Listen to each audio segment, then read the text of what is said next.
Two police officers thought they had it all under control when they stopped a black man at a lonely rest stop late at night. They mocked him, humiliated him, and slapped on cuffs without reason. To them, he was just another man they could crush with their badges. But what they didn't know was that the very next morning, fate would drag them into a courtroom, where the same man would walk in wearing a robe, holding the gavel, as the judge presiding over their case. Before we dive into this shocking and unforgettable story, let us know where you're watching from in the comments. And if you're into gripping, emotional stories of justice and redemption, don't forget to subscribe to Acts of Depth, where every story is more than just words. It's a journey into truth. It was close to midnight on a deserted stretch of Interstate 40. The highway lights had long disappeared, replaced by silence, darkness, and the occasional rustle of wind through the trees. A lone rest stop sat just beyond the curve, a place where weary travelers stopped to stretch, grab a coffee from the vending machine, or sit in the quiet before continuing the long drive. David Carter parked his black sedan near the far edge, away from the bright lamps that buzzed with insects. He was in his early 50s, tall, dignified, with salt and pepper hair that carried wisdom more than age. He wore a simple navy suit, his tie loosened, his shoulders slightly heavy from the day's weight. To anyone passing by, he looked like a businessman on the road, maybe heading home from a long meeting. But tonight, he was just a man stopping for a moment of peace. He stepped out, inhaling the crisp night air. The stars above shimmered faintly, but his eyes weren't on the sky. His mind was elsewhere, on his late wife, on the long years of battles he had fought, in courts and in life, and on the hearing he was scheduled to preside over tomorrow morning. It was supposed to be routine, yet he knew routine never stayed routine in his line of work. As he sipped from his water bottle, headlights cut across the parking lot. A police cruiser rolled in, tires crunching over gravel. The sight didn't stir him at first. Law enforcement often patrolled these areas. But the way the car slowed, the way its spotlight swung and froze on him, told a different story. Two officers stepped out. Their boots hit the ground with that sharp authority, the kind that was meant to echo. Officer Daniels, young, clean-cut, jaw clenched, walked like the badge gave him power over the world. Beside him, Officer Kincaid, older, rougher, eyes heavy with years of unchecked prejudice, smirked as he adjusted his belt. "Evening," Daniels said, though his tone was anything but polite. "What brings you out here this late?" David turned slowly, calm, composed. "Just stopping for a break. Long drive." Kincaid circled him like a hawk. "Long drive, huh? Out here, at midnight, in a suit?" He chuckled dryly. "Looks more like you're waiting for something. Or someone." "I assure you, officers, I'm not. Just a quick stop, then I'll be on my way." But their eyes didn't see a tired man on a trip. They saw something else. To them, his skin color defined the story before he even spoke. Daniels narrowed his gaze. "License and registration." David tilted his head, cautious but respectful. "Am I being stopped for a traffic violation?" That was enough to set Kincaid off. He stepped forward, his voice sharp. "You answer the question. You hear me? We don't need smart mouths out here." David remained steady. He had been here before. Different faces, same prejudice. He knew the script. But what stung wasn't fear. It was exhaustion. Decades of proving himself, of being doubted, of carrying himself twice as straight just to be treated half as fair. He handed over his ID slowly. Daniels glanced at it, smirked. "David Carter. Where are you headed, David?" He put extra weight on the name, dragging it with mock familiarity. "Back to the city. I have court in the morning." Kincaid scoffed. "Court? As what, a defendant?" David looked at him, eyes steady, voice calm. "No, as a judge." That word struck them like a challenge. Kincaid laughed, an ugly sound. "A judge, huh? Out here, at midnight, looking like this, you expect us to buy that?" Daniels chimed in, his authority cracking into arrogance. "You know what? Let's make this simple. Step over here." David felt the cold click of handcuffs before he could say another word. They frisked him, shoved him against the car hood, treating him like a criminal. His ID, his briefcase, his robe tucked neatly inside. It all lay ignored, because in their eyes, none of it mattered. "Resisting arrest?" Daniels muttered as he tightened the cuffs, though David hadn't moved an inch. "No resistance," David said, voice low but clear. "Just a man being treated unjustly." They shoved him into the back of the cruiser, laughing among themselves, muttering things they'd never dare say in daylight. As the cruiser pulled away from the rest stop, David stared out at the dark road, not with fear, but with a quiet, burning resolve. He knew tomorrow would come, and tomorrow, tables would turn. The fluorescent lights inside the county jail flickered with an eerie hum. The small holding cell smelled of sweat, metal, and stale air. David sat on the cold bench, his wrists still red from the handcuffs, his mind circling not around his own humiliation, but around the silence he had chosen. He hadn't told them who he was, not when they pushed him against the hood of his car, not when they mocked his calm demeanor, not even when they shoved him into the squad car as though he were some dangerous criminal. David had stayed quiet. Why? Because silence, sometimes, was the loudest weapon. The younger officer, Peterson, leaned against the bars, smirking. "So, what were you doing out there, huh? Rest stop, middle of the night. Car too clean. You fit the profile." David raised his eyes, his gaze steady, piercing. "Profile?" he asked softly, his voice carrying both pain and steel. "Yeah," Peterson sneered. "You people always driving nice cars. Always suspicious. Don't act surprised." The older officer, Mason, shifted uncomfortably. His jaw tightened, but he didn't stop his partner. He simply looked away. David felt his chest tighten, but he didn't lash out. He didn't shout. He simply closed his eyes for a moment, breathing deeply, his hands folded neatly on his lap. He had sat in courtrooms where men like Peterson and Mason testified.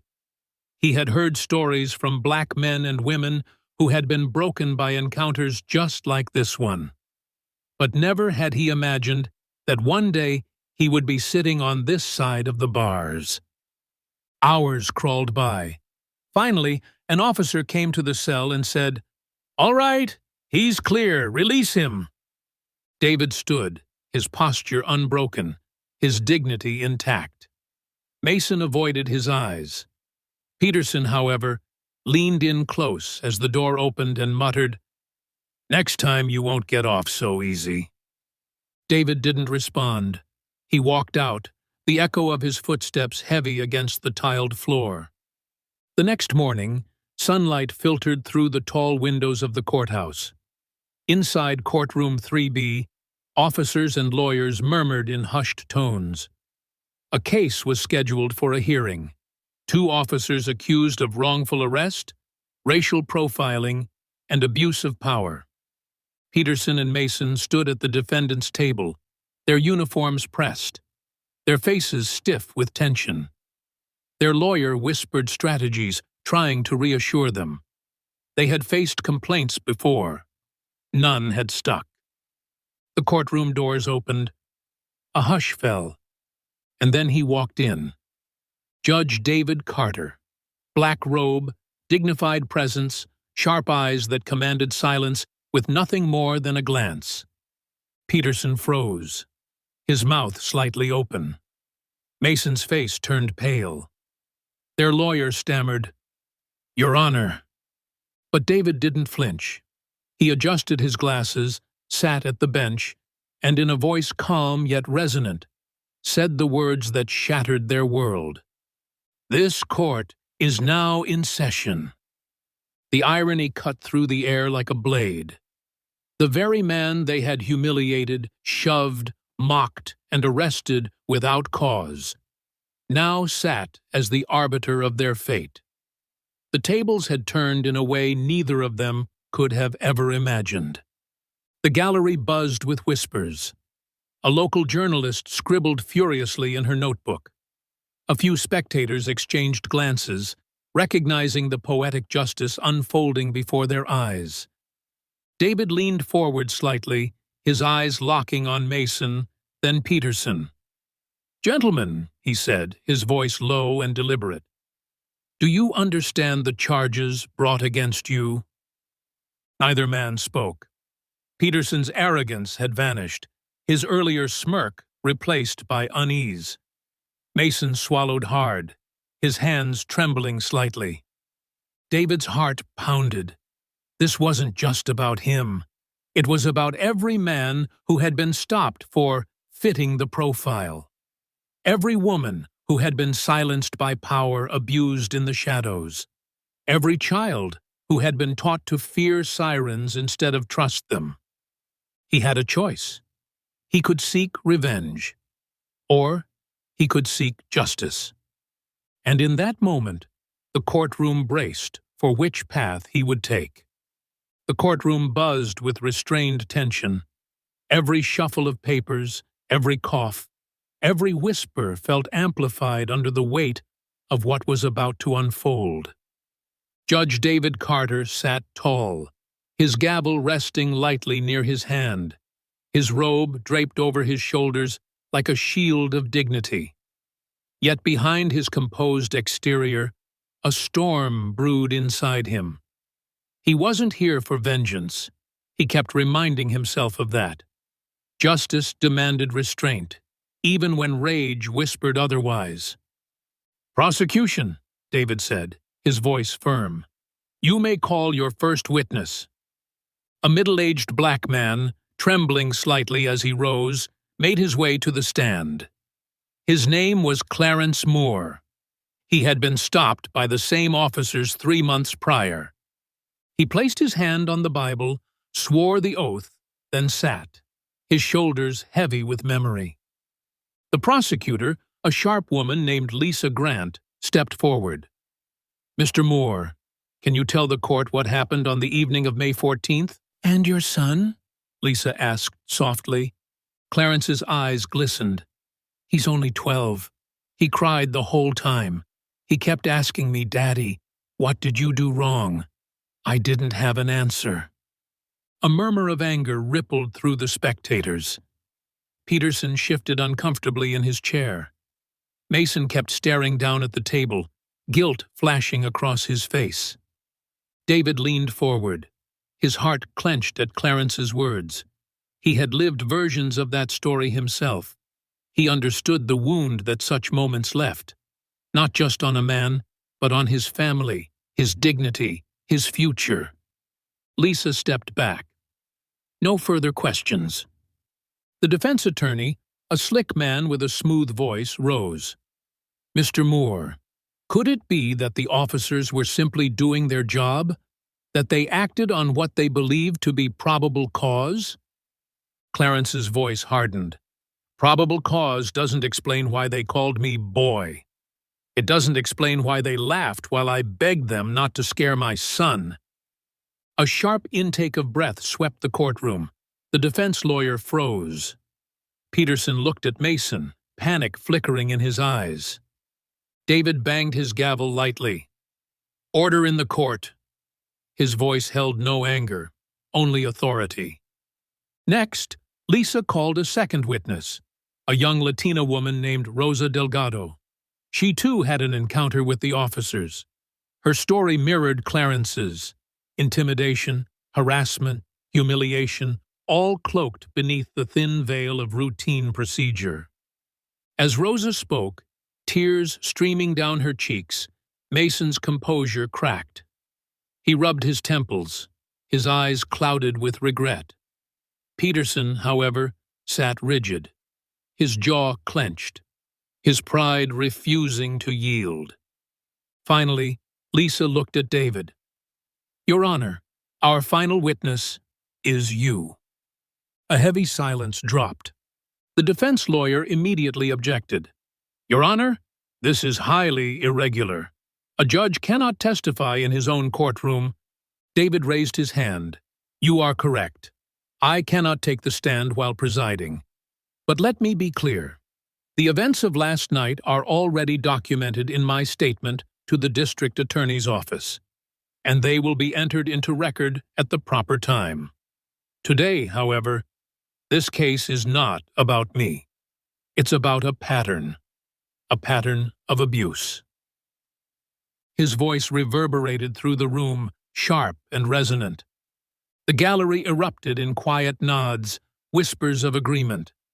For the first time, Mason looked directly at David. Their eyes locked, one filled with pain and disappointment, the other with a shame too heavy to carry. David's next words were deliberate, measured, but full of fire. "This court will not be a stage for arrogance or denial. This court will be a place where truth is spoken, no matter how ugly. And the truth here is not about one bad night. It's about a broken trust between those who swore to protect and those they swore to serve." The gavel struck. The weight of his words lingered in the air, and everyone knew the real reckoning had only just begun. The courtroom was silent when Judge Malcolm arrived the next morning. The very air seemed to carry the weight of what was about to unfold. The two officers, Sergeant Blake and Officer Randall, sat stiffly at the defendant's table. Their uniforms had been stripped from them. Instead, they wore plain suits that somehow made them look smaller, weaker. The irony was almost unbearable. Less than 24 hours ago, they had thrown Malcolm against his car, cuffed his wrists, and humiliated him in front of strangers. Now they shifted uncomfortably as they realized the man they had degraded was not just a black man at a rest stop. He was the judge presiding over their case. Whispers spread like wildfire through the packed courtroom. Reporters scribbled notes. Families leaned in closer. Justice was about to have its say. Malcolm didn't raise his voice. He didn't need to. "Court is in session." His words carried the calm authority of someone who knew that justice was not a hammer to be slammed down in anger, but a steady hand guiding truth to the surface. The prosecution began by outlining the charges: unlawful arrest, racial profiling, excessive force, and violation of constitutional rights. Each word echoed through the chamber like a drumbeat of reckoning. Malcolm listened carefully, his face unreadable. But inside, memories flickered.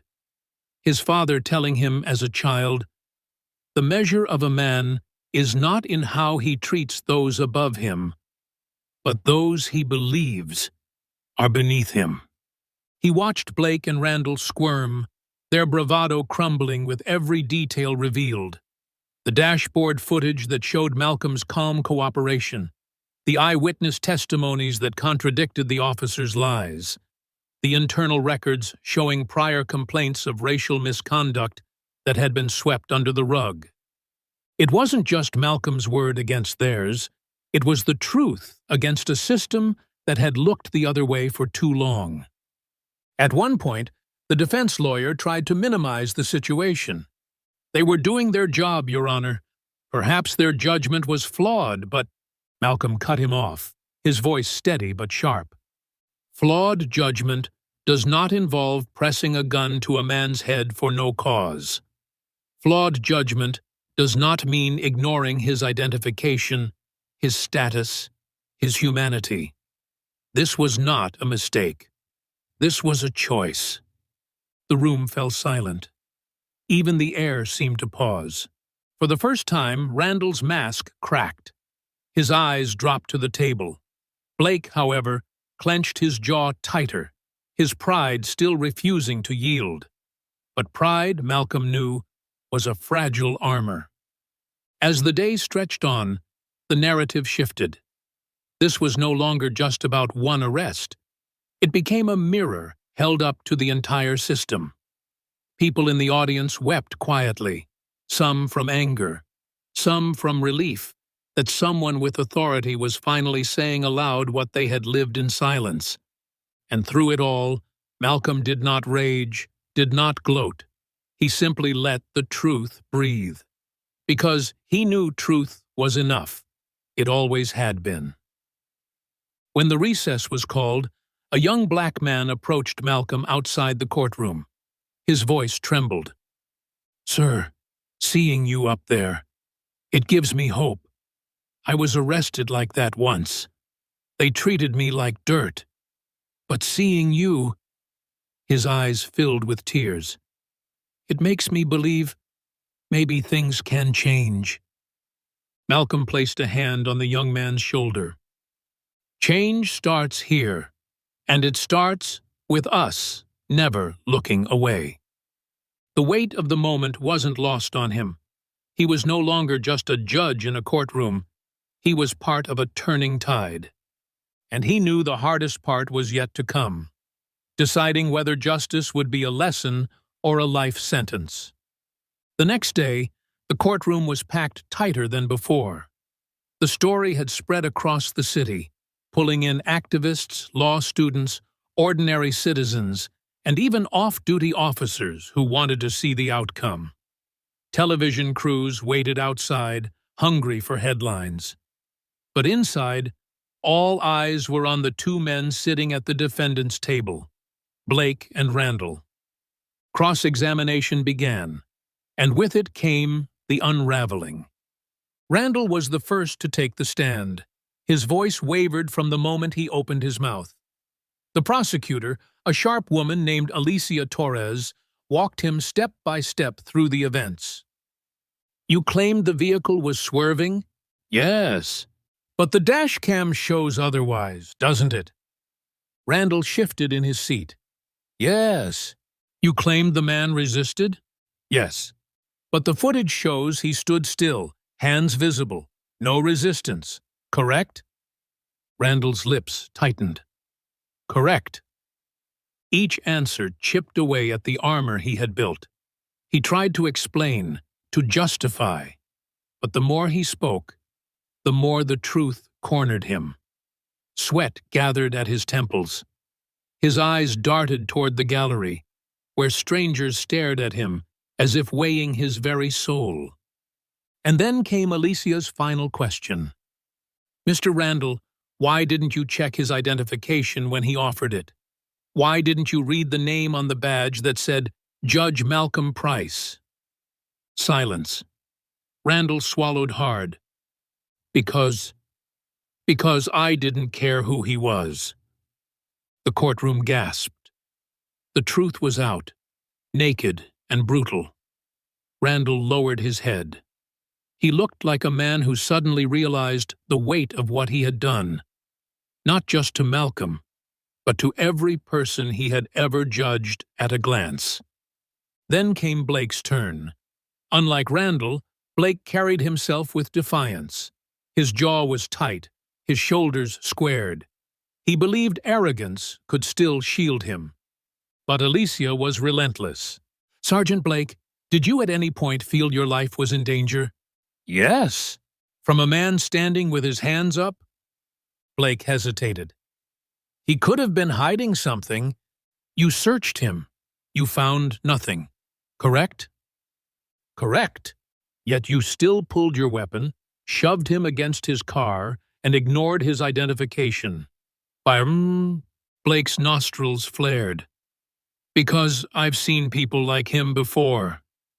The words echoed, sharp as a blade. The courtroom shifted in shock. Alicia leaned forward. People like him? Explain that to the jury. Blake's face hardened, but the damage was done. His prejudice had spilled into the open, unfiltered. It was no longer about protocol or procedure. It was about the quiet poison of hate. For the first time, Malcolm allowed himself to look directly at Blake. Their eyes met. No words were spoken, but the exchange was enough. Blake's defiance faltered, just slightly, under the weight of Malcolm's calm gaze. By the end of the session, Randall sat slumped, broken, whispering to his lawyer.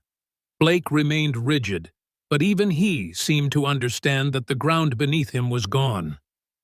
The gallery erupted in murmurs. Some cried, others shook their heads in disbelief. What had been hidden in shadows was now laid bare in light. Outside, reporters declared it a trial that could change the way policing is viewed in this state. But inside Malcolm's heart, the question lingered. Was justice about punishment, or was it about transformation? Could men like Randall and Blake truly face their demons, or would the cycle continue? As the gavel struck and the session ended, Malcolm whispered to himself a line his mother used to say, "Justice isn't about breaking a man, it's about breaking what's broken inside him." And he knew the verdict ahead would test not just the officers, but his own soul. The following morning, the air in the courthouse felt different, thicker, heavier. The weight of the previous day's revelations lingered like smoke. Crowds lined up outside, holding signs that read, "Truth matters," and "No justice, no peace." Inside, the gallery was overflowing, with extra benches brought in for the surge of people who wanted to witness what had become the trial of the year. Randall looked like a man who hadn't slept. Dark circles carved shadows under his eyes, and his uniform, which he still insisted on wearing to court, hung on him like a costume that no longer fit. He avoided Malcolm's eyes, his shame too raw to mask. Blake, on the other hand, arrived with his usual stone-faced pride. But even he couldn't disguise the faint twitch in his jaw, the nervous shifting of his hands. It was the first crack in his armor. When the judge called for testimonies, Alicia Torres rose once again. Her voice was calm, but her presence carried the weight of truth. "Your Honor, the prosecution calls Officer Randall Hayes back to the stand." Randall stumbled slightly as he walked forward. He took the oath with trembling hands and sat down, staring at the microphone as if it were a mirror he could not escape. "Officer Hayes," Alicia began softly, "yesterday you admitted you didn't care about Mr. Price's identity. I want you to tell the court." "Wham." Randall's lips quivered. He glanced at Blake, who glared at him with silent warning, then back at Alicia. Something inside him cracked. His voice broke as he spoke. Because I was taught not to." The gallery froze. Randall continued, his words spilling out like a dam had burst. "I grew up hearing it at home, in the locker room, even in the precinct. Don't trust black men. Assume they're lying. Assume they're dangerous. I never questioned it. It was just how things were." Gasps rippled through the courtroom. He looked toward Malcolm now, eyes wet. "But when I saw him in court, when I saw the footage, I realized I wasn't protecting anyone. I was humiliating an innocent man, a judge no less. And if I could do that to him, I don't even want to imagine what I've done to men who didn't have a courtroom or cameras to defend them." The silence that followed was deafening.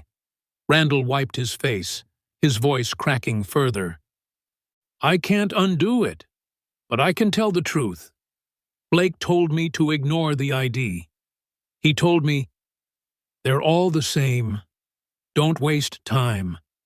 And I listened. All eyes shot toward Blake, his jaw clenched, his knuckles whitening against the table. For the first time, his composure seemed to collapse. The defense attorney objected furiously, but the damage was already done. Randall's confession had pierced through every legal wall. Alicia stepped closer. So you admit that your actions weren't just mistakes. They were choices. Choices built on prejudice. Randall nodded, tears sliding down his cheeks. Yes, and I regret them. Every single one. The courtroom erupted, some applauding, some shouting, some weeping. The judge slammed the gavel for order, but even he looked shaken. Blake finally shot up from his seat, unable to stay silent. His voice thundered across the room. He's lying. He's just trying to save himself. But as he shouted, the mask slipped. Rage twisted his words, exposing the venom beneath. You don't understand what it's like out there. You don't understand what they're capable of. We keep this city safe, and this is how we're repaid? By being dragged through the mud because of one man who got lucky with a badge? The gallery gasped again. Blake realized too late what he had admitted. His hatred wasn't hidden anymore. It was on full display. Malcolm sat still, hands clasped, his face unreadable. But inside, his heart raced. He wasn't just fighting for himself anymore. This was bigger. It was about every man who had been silenced, every family torn apart, every story buried. Randall buried his face in his hands. Blake stood, chest heaving, a man exposed by his own fury. And Malcolm knew the truth had finally spoken for itself. The trial wasn't just about guilt or innocence now. It had become a mirror, reflecting the sickness within the system. And, as the gavel struck to adjourn, Malcolm whispered a prayer, not for victory, but for change. The courthouse steps were swarmed by news crews that night. Headlines flashed across every channel. Officer cracks on stand. Systemic racism exposed. Clips of Randall's tearful confession and Blake's furious outburst replayed endlessly.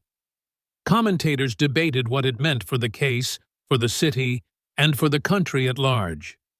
Inside his hotel room, Malcolm sat quietly at the edge of the bed. He hadn't turned on the TV. He didn't need to. The noise outside was loud enough. Honking horns, chanting protesters, helicopters circling the skyline. His hands rested on his knees, his posture straight, the way he had always carried himself. But his eyes were heavy. Mary sat beside him, her hand folded over his. "You were strong today," she whispered. Malcolm shook his head slowly. "No, I just told the truth. Strength will be if the truth changes something." Meanwhile, Randall lay in his own hotel room, alone. His phone buzzed with messages from colleagues, some cursing him as a traitor, others quietly thanking him for speaking out. He stared at the screen, unable to respond. For the first time in his career, he didn't know who he was without the badge. Blake, however, was a storm. In the dark of his office, he paced, muttering under his breath, smashing a fist into his desk. His career, his reputation, his authority. Everything was slipping through his fingers. And in his mind, the blame wasn't his.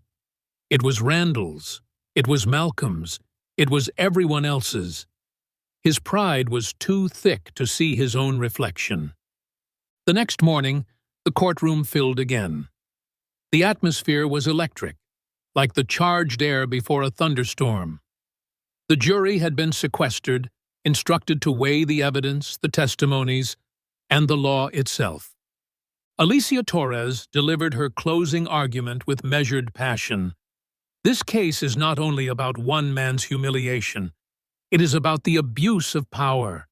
It is about what happens when prejudice blinds those sworn to protect. You saw the footage. You heard the confession. You witnessed the anger, the hatred, the disregard for human dignity.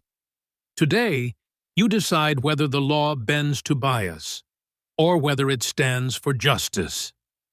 The defense lawyer tried to rebuild what had been shattered. He painted Randall as a confused officer under pressure, and Blake as a man dedicated to order in a chaotic city. But the cracks were too wide to plaster over. Even the jury's faces revealed doubt. When the judge dismissed them to deliberate, the room exhaled as if it had been holding its breath all week. The jury filed out, their expressions solemn, burdened by the weight of the city's eyes upon them. Hours crawled by. The courthouse remained packed, buzzing with anxious energy. Outside, thousands of people waited, chanting, praying, holding their signs. Families of past victims stood side by side with strangers, all united in anticipation. Inside, Malcolm sat silently at the plaintiff's table, his eyes closed, his lips moving in prayer, not for revenge, not even for personal vindication. His prayer was simple: let the truth matter. Randall sat across the room, shoulders slumped, a man who looked decades older than he had just days before. Blake, in contrast, stared straight ahead, his jaw clenched so tightly it seemed his teeth might crack. Finally, after what felt like a lifetime, the jury returned. The room rose to its feet. The bailiff called for order. The forewoman stood, paper trembling in her hand. The judge's voice rang out. "Members of the jury, have you reached a verdict?" The forewoman nodded. "We have, Your Honor." The room went silent. The city seemed to hold its breath. The fate of two officers, and perhaps the faith of an entire community, hung on the words about to be spoken. The forewoman unfolded the paper slowly, her hands trembling slightly under the weight of countless eyes. The judge adjusted his glasses, his voice steady yet solemn. On the matter of Malcolm Carter versus Officer Randall Hayes and Officer Blake Turner, we will now hear the verdict. The courtroom was frozen, even the sound of shuffling papers, the hum of the air vents. Everything seemed to vanish. The forewoman cleared her throat, her voice cracking at first, but then finding strength. In the case of Officer Randall Hayes, a pause.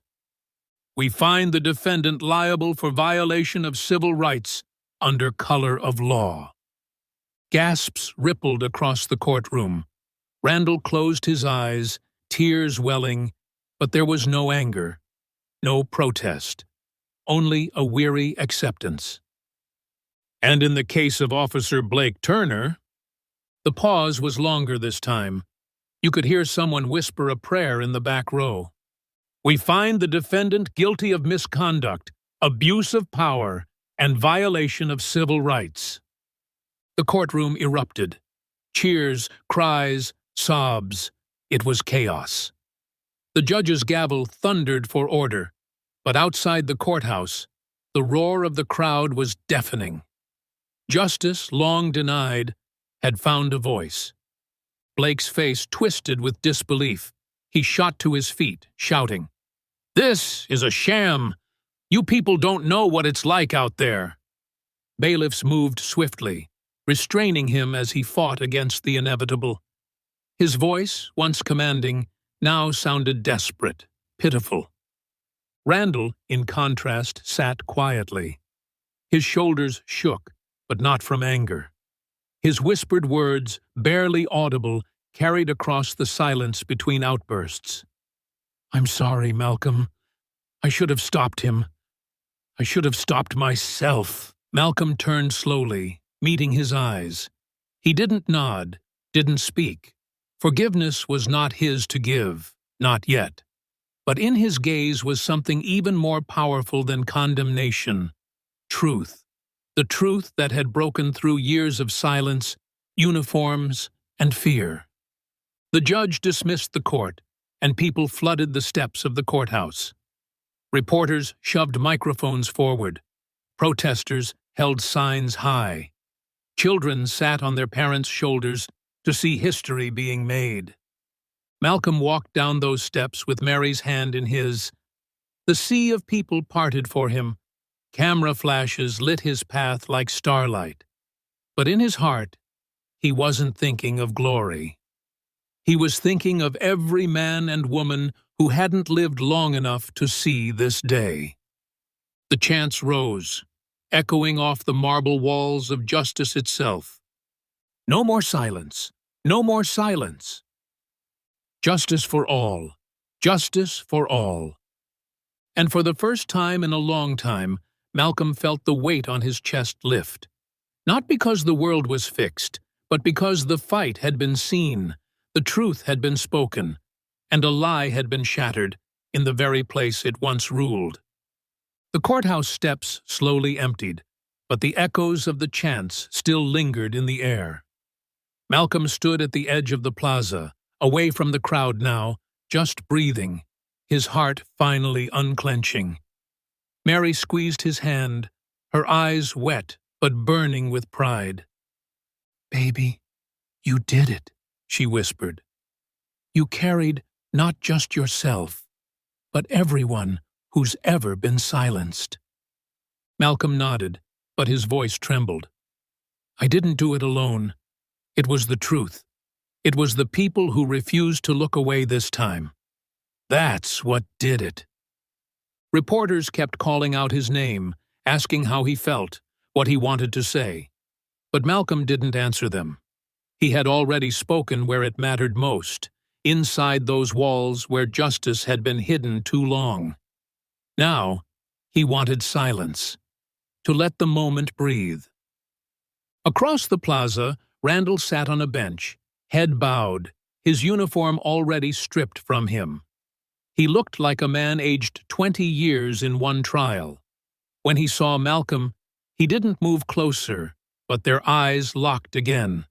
This time, there was no shield between them, just two men staring across the ruins of choices that had changed them both. Randall mouthed the words again. "I'm sorry." Blake, meanwhile, was led away in handcuffs. His face twisted with fury, shouting threats and denials even as cameras captured his every movement. He was no longer the man with power. He was just another man answering for what he had done. And for once, the system did not look away. Later that evening, Malcolm and Mary returned to their neighborhood. The community was waiting. Neighbors, church members, children holding handmade signs. They surrounded him, not as a hero, but as one of their own. A boy no older than 10 tugged on Malcolm's jacket and asked softly, "Mister, does this mean it's going to be different for us now?" Malcolm knelt, his voice gentle but steady. "It means today we made a crack in the wall. And every crack we make, one day that wall will come down." The boy smiled, and something in Malcolm's chest healed just a little. That night, when the noise had finally died down, Malcolm sat by his window, the city lights glowing faintly outside. He thought of the courtroom, of Randall's weary confession, of Blake's collapse, of the chance for justice. He thought of his father's words long ago. "Stand tall, son. Even when they try to break you, stand tall." And for the first time in years, Malcolm believed, truly believed, that standing tall could change more than just himself. It could change the world around him. The scars were still there. The fight was far from over. But as Malcolm looked into the dark night sky, he whispered to himself, "Truth has a voice, and I'll never let it be silenced again." Months passed. The case of State versus Officer Blake became a landmark trial in the city's history. Law schools studied it, journalists referenced it, and activists carried its echoes into marches across the nation. But for Malcolm, life was quieter now. He returned to his community, working long hours at his auto shop, still greeting neighbors with the same humble smile. Yet people looked at him differently, not just as Malcolm, the mechanic, but as the man who stood tall against injustice and refused to bow. One evening, at a local community center, Malcolm was invited to speak to a group of teenagers. He was hesitant at first. He wasn't a preacher, or a politician, or an activist. But as he looked into the eager faces before him, he realized they didn't want a perfect speech. They wanted truth. "You know," he began, his voice soft but firm, "when that officer pulled me over that night, I thought my life might end right there. And for a while, I thought my life would be ruined in that courtroom. But what I learned is this: they can take away your freedom. They can try to take away your dignity, but they cannot take away the truth. And truth always finds its way out." A hush filled the room. Young men and women leaned forward, some nodding, some with tears in their eyes. Malcolm smiled gently. "You don't have to fight with fists to change the world. Sometimes you just need the courage to stand, when it would be easier to bow. That's what leaves a mark. That's what builds a legacy." Meanwhile, Randall's path was different. He had resigned from the force quietly, slipping out of the spotlight. But he didn't disappear. He began working with youth mentorship programs, telling his own story, of silence, of complicity, and of how a single choice to speak truth can redeem a broken past. Many in the community didn't forgive him instantly, but they listened. And slowly, brick by brick, Randall rebuilt not his reputation, but his humanity. Blake, however, remained in prison. His downfall served as a warning, but more importantly, as proof that power unchecked could finally be held accountable. Years later, when Malcolm's son turned 16, he took him on a drive. The boy, nervous about his learner's permit test, gripped the wheel tightly. Malcolm smiled, resting a hand on his shoulder. "Drive with confidence, son. Don't ever live in fear of who you are. Remember what I told you. The truth always stands taller than lies." The car rolled down the quiet street, and for the first time in a long time, Malcolm felt a deep peace. The fight wasn't over, but his story had become part of something larger, a ripple that would outlive him. And as the city lights glowed in the distance, it was clear. A racist officer had tried to strip a man of his dignity, but in the end, it was the man's courage that stripped away the mask of racism itself. The courtroom, the chance, the verdict, all of it would fade with time. But the legacy of one man's stand would live on in every child who dared to believe that justice was not just a dream, but a destiny.